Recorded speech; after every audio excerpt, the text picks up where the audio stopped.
సంబంధించినటువంటి విషయంలో ఒక నిర్ణయం తీసుకున్నప్పటికీ కూడా పాకిస్తాన్ ఇంకా కవ్వింపు చర్యలకు పాల్పడుతూనే ఉంది. పలు చోట్ల అంటే ఏ విధంగానైతే సాంబా సెక్టార్ కావచ్చు, మరోవైపు పంజాబ్, రాజస్థాన్లో ఉన్నటువంటి పలు ప్రాంతాల్లో డ్రోన్లను ప్రయోగిస్తున్నటువంటి పరిస్థితి కనిపిస్తుంది.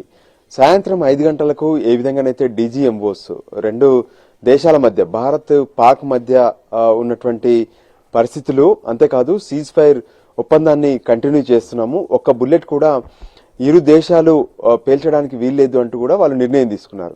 అయినప్పటికీ కూడా ఇప్పుడున్నటువంటి పరిస్థితుల్లో ఏ విధంగానైతే భారత్ ఒక విషయాన్ని స్పష్టం చేసింది.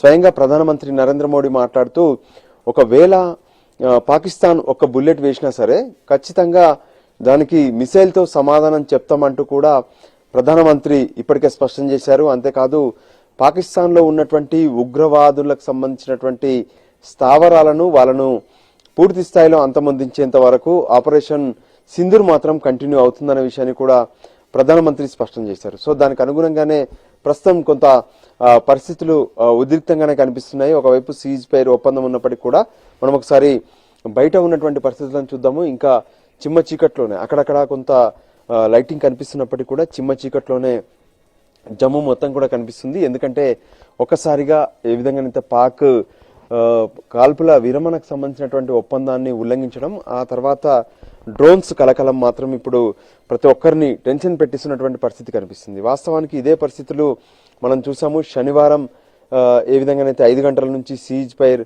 ఒప్పందానికి సంబంధించినటువంటి నిర్ణయం ఉంటుందని చెప్పారు. ఆ తర్వాత పాకిస్తాన్ అదే రోజు మళ్ళీ 5 గంటలకు ఏ విధంగానైతే 5 గంటల తర్వాత 8 గంటలకు ఏ విధంగానైతే మళ్ళీ డ్రోన్స్ ను ప్రయోగించడం, శ్రీనగర్ లో ఉన్నటువంటి కంటోన్మెంట్ ఏరియా కావచ్చు పలు ప్రాంతాల్లో డ్రోన్ల కలకలం సృష్టించడంతో వెంటనే ఎయిర్ డిఫెన్స్ సిస్టమ్ యాక్టివేట్ అవ్వడం, వాటిని అన్నింటినీ కూడా నిర్వీర్యం చేసినటువంటి పరిస్థితి కనిపించింది. ఈ రోజు భారత త్రివిధ దళాలు సైతం ఇదే విషయం పైన ఒక స్పష్టమైనటువంటి విషయాలను స్పష్టం చేశారు. అంతేకాదు పాకిస్తాన్ లో ఉన్నటువంటి పరిస్థితులు, అక్కడ ఏ విధంగానైతే భారత్ అటాక్ చేసిందనే విషయం పైన కూడా ప్రత్యేకంగా వీడియోలను కూడా రిలీజ్ చేశారు. అక్కడ ఉన్నటువంటి పలు ఏవైతే రావిల్పిండి కావచ్చు, ఇస్లామాబాద్ కావచ్చు, మరోవైపు లాహోర్ కావచ్చు, అక్కడ ఉన్నటువంటి ఉగ్రవాద శిబిరాలపైన, దాంతోపాటు పాక్ భద్రతా బలగాలు ఏ విధంగా అయితే లాంచింగ్ ప్యాడ్స్ గా ఉపయోగిస్తున్నటువంటి ప్రాంతాలు ఉన్నాయో వాటిపైన దాడి కూడా చేశామని చెప్పి స్పష్టం చేశాయి. దానికి అనుగుణంగానే ఇప్పుడున్నటువంటి పరిస్థితులు, ఒకవైపు కాల్పుల విరమణ ఒప్పందాన్ని ఒప్పుకుంటూనే వాళ్ళే ఏదైతే అక్కడ ఉన్నటువంటి పరిస్థితులకు అనుగుణంగా మేము ఇక ఒక బుల్లెట్ కూడా ప్రయోగించమనే విషయాన్ని స్పష్టం చేస్తూనే మరోవైపు వెంటనే 5 గంటలకు మాటలు మాట్లాడారు. ఆ తర్వాత మాట మార్చి ఏ విధంగానైతే 8-9 గంటల తర్వాత మళ్ళీ డ్రోన్లను ప్రయోగించడం, ఇదంతా కూడా భారత్ తీవ్రంగా పరిగణిస్తుంది. దానికి అనుగుణంగానే ఒక బుల్లెట్ కు ఏ విధంగానైతే క్షిపణులతో సమాధానం చెప్తామని చెప్పారో దానికి అనుగుణంగానే ఖచ్చితంగా మిసైల్ తో అక్కడ ఉన్నటువంటి లాంచింగ్ ప్యాడ్స్ పైన దాడి చేసేందుకు త్రివిధ దళాలు సిద్ధమవుతున్నటువంటి పరిస్థితి కనిపిస్తుంది. ప్రధానమంత్రి భారత జాతిని ఉద్దేశించి ప్రసంగిస్తున్నటువంటి సమయంలో కూడా కొన్ని విషయాలను స్పష్టం చేశారు. ఏ విధంగానైతే ఇప్పటి వరకు పాక్ ఆక్రమిత కాశ్మీర్ కు సంబంధించినటువంటి విషయంలో భారత్ ఎక్కడా కూడా వెనక్కి తగ్గేది లేదు, ఖచ్చితంగా భారత్ ఆక్రమిత కాశ్మీర్ ను స్వాధీనం చేసుకుంటామనే విషయాన్ని కూడా స్పష్టం చేశారు. ఇక దాంతో పాటు ఇప్పటి వరకు ఉన్నటువంటి పరిణామాల్లో అణుబాంబు పేరుతో ఏ విధంగానైతే పాక్ పదే బ్లాక్మెయిల్ చేస్తుందో దానికి భారత్ ఎక్కడ కూడా భయపడదు.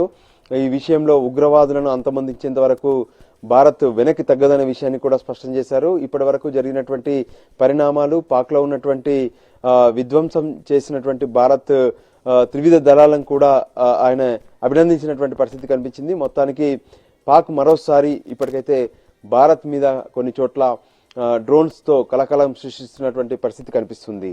స్వాతి. రాజు, ఒక పక్క కాల్పుల విరమణ ఒప్పందానికి అంగీకరిస్తూనే మళ్ళీ సరిహద్దుల్లో ఇలా కయ్యానికి కాలు దూవడాన్ని ఎలా చూడాలంటారు? అలాగే నెక్స్ట్ మన భారత్ సర్కార్ ఎటువంటి స్టెప్ తీసుకోబోతోందంటారు? ఎస్, ఇప్పటికే మనం చూస్తున్నాము ఏ విధంగానైతే ఎక్కడికక్కడ ఎయిర్ డిఫెన్స్ సిస్టమ్ అయితే ఇప్పటికే యాక్టివేట్ చేశారు. పాక్ ప్రయోగిస్తున్నటువంటి టర్కీ డ్రోన్స్ ఏవైతే ఉన్నాయో వాటిని నిర్వీర్యం చేసేందుకు కూడా గగనతలంలో ఎయిర్ డిఫెన్స్ సిస్టమ్ సిద్ధంగా ఉంది. మరోపక్క భారత భూభాగానికి సంబంధించి కూడా LOC వద్ద భారత ఆర్మీ ఎప్పటికప్పుడు పాకిస్తాన్ ఆర్మీతో యుద్ధం చేస్తూనే ఉంది.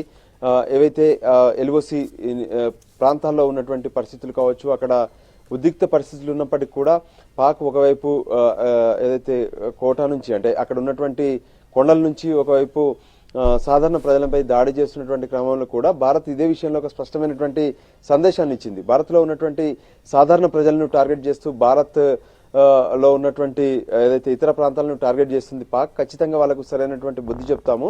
ఒకవైపు ఉగ్రవాదుల విషయంలో క్లారిటీ ఇచ్చేంత వరకు అక్కడ ఉన్నటువంటి పాకిస్తాన్ లో తయారవుతున్నటువంటి అంటే ట్రైనింగ్ తీసుకున్నటువంటి ఉగ్రవాదులు భారత్నే కాదు వివిధ దేశాల్లో కూడా వాళ్ళు ఒకవైపు ఉగ్రవాద దాడులు చేశారు. ట్విన్ టవర్స్ ఏ విధంగానైతే యుఎస్ లో జరిగినటువంటి దాడి, ఆ తర్వాత భారత్ లో జరిగినటువంటి 26/11 ముంబై దాడులు, ఆ తర్వాత ఏ విధంగానైతే పార్లమెంట్ పై జరిగినటువంటి దాడులు కావచ్చు, మరోపక్క పహల్గామ్ లో జరిగినటువంటి దాడులు, వీటన్నిటికీ ఖచ్చితంగా సరైనటువంటి సమాధానం చెప్పేందుకే ఉగ్రవాదుల వేట కోసమే పాకిస్తాన్ పైన భారత్ దాడులు చేస్తుందన్న విషయాన్ని కూడా భారత ప్రధానమంత్రి స్వయంగా జాతిని ఉద్దేశించి ప్రసంగించినటువంటి సందర్భంలో చెప్పారు. అందుకోసమే పహల్గామ్ లో జరిగినటువంటి ఉగ్రవాద దాడిలో అక్కడ ఉన్నటువంటి 26 మందిని ఏ విధంగానైతే పాకిస్తాన్ నుంచి శిక్షణ పొందినటువంటి ఉగ్రవాదులు దాడి చేయడం, అందులో అందరూ కూడా అంటే 26 మంది మగవాళ్ళను చంపేయడం వెనుక ఖచ్చితంగా 26 మంది మహిళలు తమ సింధూరాన్ని కోల్పోయారు. సో ఆ సింధూరానికి నిదర్శనంగానే ఈ ఆపరేషన్ సింధూర్ అనే ఒక నిర్ణయాన్ని తీసుకున్నాము. అందుకోసమే భారత్ లో ఉన్నటువంటి ప్రతి ఒక్కరికి ఈ ఆపరేషన్ సింధూర్ ద్వారా పాకిస్తాన్ లో ఉన్నటువంటి ఉగ్రవాదులకు ధీటుగా సమాధానం చెప్తున్నాయి, ఇక్కడ ఉన్నటువంటి వాళ్లకు భరోసా కల్పిస్తున్నామనే విషయాన్ని కూడా ప్రధానమంత్రి స్పష్టం చేశారు. సో ఇప్పుడు జరిగినటువంటి ఉల్లంఘన విషయంలో కూడా భారత్ పూర్తి స్థాయిలో ఏ విధంగానైతే కేంద్ర ప్రభుత్వం నుంచి కావచ్చు, ప్రధానమంత్రి నుంచి వచ్చినటువంటి ఆదేశాల మేరకు త్రివిధ దళాలు పాకిస్తాన్ పై మరోసారి విరుచుకుపడే అవకాశాలు కూడా స్పష్టంగా కనిపిస్తున్నాయి. స్వాతి. రాజు, అలాగే నియంత్రణ రేఖ వెంబడి ఉన్నటువంటి గ్రామాల్లో ఇప్పుడిప్పుడే పరిస్థితులు ఒక కొలిక్కొస్తున్నాయి. వారు కూడా అంటే ఒక భయం నుంచి బయటపడే సిచ్యువేషన్ వస్తూనే మళ్ళీ ఇలా జరిగింది. సో వాళ్ళలో ఒక రకమైన భయం కూడా ఆవహించే ఛాన్స్ ఉంది. సో దీని గురించి ఏం చెప్తారు?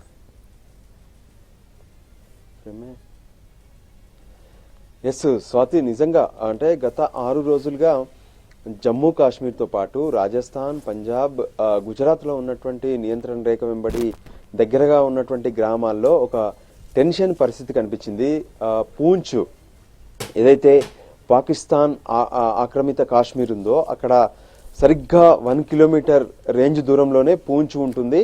ఎయిర్ రేంజ్ దూరంలో అక్కడ పెద్ద ఎత్తున విధ్వంసం జరిగింది. ఇప్పుడు జరిగినటువంటి ఉద్రిక్త పరిస్థితుల్లో అత్యంతంగా నష్టపోయింది చెప్పాలంటే పూంచ్, ఆ తర్వాత యూరి. సో దీంట్లో పూంచ్లో పరిస్థితులను స్వయంగా ఎన్టీవీ తరపున ఎన్టీవీ సోల్జర్ గా నేను స్పాట్ లోకి వెళ్లి అక్కడ ఉన్నటువంటి పరిస్థితులను కవర్ కూడా చేశాను. సో అక్కడ ఉన్నటువంటి ఇళ్లపై పాకిస్తాన్ ఆర్మీ పెద్ద ఎత్తున దాడి చేసింది. ఇళ్లను విధ్వంసం చేయడమే కాకుండా ఇళ్లలో ఉన్నటువంటి మహిళలు కావచ్చు, తర్వాత చిన్నారులు కావచ్చు, వాళ్ళందరూ కూడా చనిపోయినటువంటి పరిస్థితి కనిపించింది. సో అందుకే ఇప్పుడు ఎల్ఓసికి దగ్గరగా ఉన్నటువంటి ప్రాంతాల్లో ఉన్నటువంటి ప్రజలు ఎవరైతే ఉన్నారో వాళ్ళు టెన్షన్ గా కనిపిస్తున్నారు. పాకిస్తాన్ ఒకవైపు కాల్పుల విరమణకు సంబంధించినటువంటి ఒప్పందం పైన ఒప్పుకున్నప్పటికీ కూడా మళ్ళీ ఇటువంటి కాల్పులు జరపడం వల్ల తామంతా కూడా ఖచ్చితంగా నష్టపోతామనే విషయంలో వాళ్ళు టెన్షన్ పడుతున్నారు. వాస్తవానికి పూంచ్తో పాటు రాజౌరి మరికొన్ని ప్రాంతాల్లో ఉన్నటువంటి ప్రజలంతా ఇప్పటికే వేకెంట్ చేసి అంటే అక్కడ నుంచి ప్రాణాలను అరచేతిలో పెట్టుకుని సురక్షిత ప్రాంతాలకు బయలుదేరి వెళ్లిపోయారు. ఇప్పుడిప్పుడే మళ్ళీ గ్రామాలకు చేరుకునే ప్రయత్నం చేస్తున్నటువంటి క్రమంలో పాక్ చేస్తున్నటువంటి ఈ కవ్వింపు చర్యలు మాత్రం ప్రజలను తీవ్రంగా టెన్షన్ పెడుతున్నాయి. అదే సమయంలో భారత ఆర్మీ దళాలు మాత్రం ఒకవైపు పాకిస్తాన్ చేస్తున్నటువంటి దాడులను ఎదుర్కొనేందుకు సిద్ధపడుతున్నటువంటి పరిస్థితి కనిపిస్తుంది. స్వాతి. రాజు, అలాగే పాక్ వక్రబుద్ధి మనకు తెలుసు కాబట్టి సో దాన్ని ఏమాత్రం మనం లైట్ తీసుకునే ఛాన్స్ లేదు. సో సరిహద్దుల వెంబడి మనం ఏ విధంగా ఎంత స్ట్రాంగ్ గా ఉన్నామో అంటారు? ఎస్, ఖచ్చితంగా స్వాతి. ఈ విషయం ప్రతి భారతీయుడికి తెలుసు. ఎందుకంటే పాకిస్తాన్ మాటల రూపంలో ఒకటి మాట్లాడుతుంది, చేతల రూపంలో మరొకటి చూపుతుంది.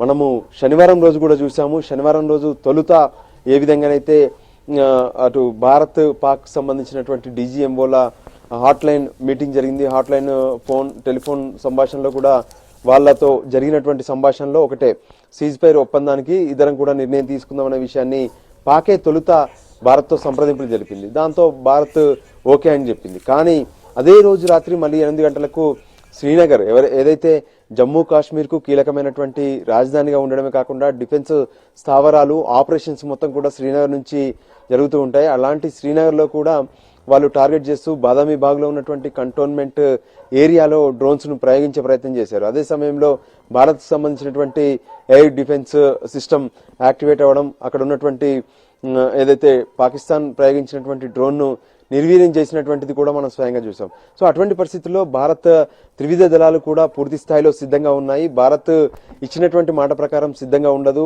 అంతేకాదు అమలు చేయదు. ఒకవైపు అక్కడ ఉన్నటువంటి ప్రభుత్వం చెప్పేటటువంటి మాటలు ఒకటి, అదే సమయంలో ఆర్మీ అవలంబిస్తున్నటువంటి మార్గాలు ఒకటిగా కనిపిస్తున్నాయి. అందుకోసమే సీజ్ ఫైర్ ఒప్పందం జరుగుతున్నప్పటికీ కూడా భారత్ లో ఉన్నటువంటి త్రివిధ దళాలు మాత్రం ఏదైతే పాక్ చేస్తున్నటువంటి కవ్వింపు చర్యలకు కావచ్చు, పాక్ పాల్పడుతున్నటువంటి దుశ్చర్యలను మాత్రం ఎదుర్కొనేందుకు పూర్తి స్థాయిలో సిద్ధంగా ఉంది. అందులో భాగంగానే ఒకవైపు ఎయిర్ ఫోర్స్ కావచ్చు, మరోవైపు బార్డర్ లో ఉన్నటువంటి సెక్యూరిటీ ఆర్మీ దళాలు, మరోవైపు నేవీ కూడా పూర్తి స్థాయిలో పాక్ ఎటువంటి ఏ విధంగానైతే ఒక బుల్లెట్ వేసేందుకు సిద్ధంగా ఉన్నా భారత్ క్షిపణులతో దాడి చేసేందుకు సర్వం సిద్ధంగా ఉన్నటువంటి పరిస్థితి కనిపిస్తుంది. ఓకే రాజు, మీరు హోల్డ్లో ఉండండి. సో ఎటువంటి పరిస్థితులను అయితే హ్యాండిల్ చేయడానికి మన సైన్యం అయితే సిద్ధంగా ఉందని చెప్పుకోవచ్చు. అలాగే పాక్ తీరును వివిధ దేశాలు కూడా ఎండగడుతూ ఉన్నాయి. ప్రతి ఒక్కరూ కూడా ఈ కాల్పుల విరమణ ఒప్పందాన్ని